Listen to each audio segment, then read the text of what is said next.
You know, the Gospel of John is unique among the four Gospels in that it does not have the institution of the Eucharist at the Last Supper, what we're talking about tonight. And it, of course, has a long chapter, chapter 6, about the Eucharist, perhaps the most developed of all four Gospels, but not here. John has a totally different take. And I love the way he sets it up for us. He says it's the Feast of Passover. You heard in the first reading what that meant. And it was his hour to pass from the world to the Father. So within a day, within less than a day, he would be dead, right?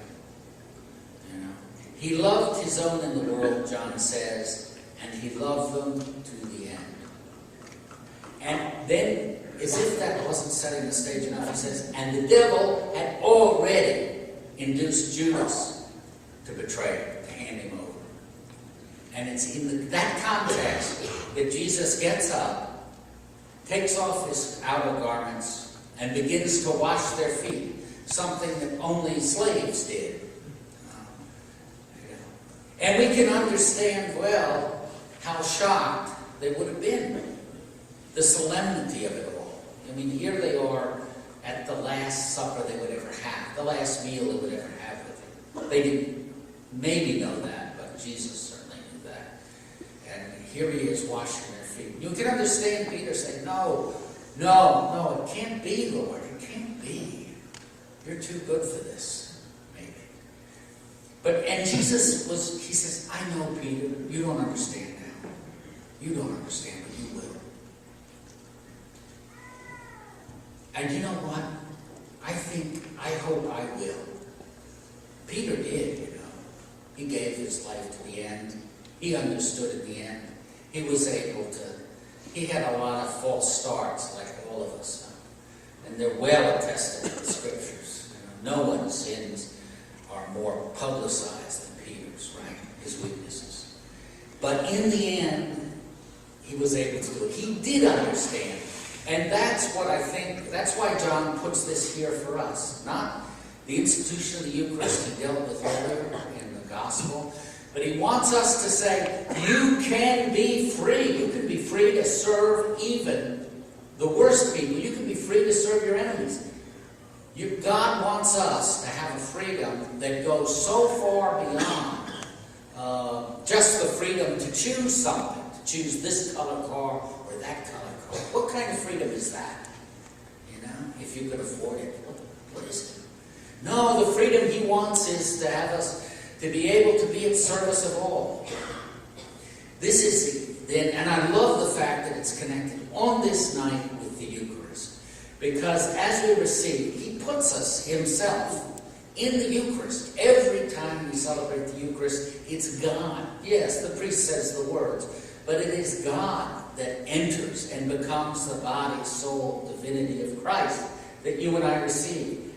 He puts it in our hands. He puts it in our tongue.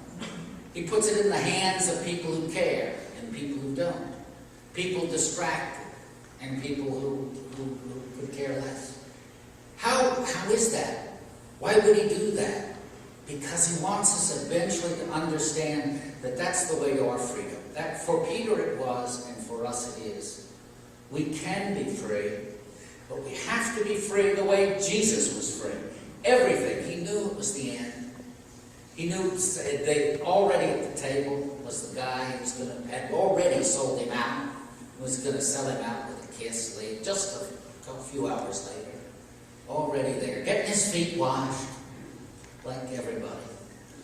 You know, but Jesus is free to enter in.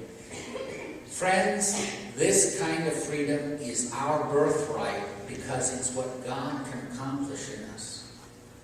You know, you'll know, I'll know, we'll know we're coming close to Christ when our service of the least of our brothers and sisters becomes more and more generous.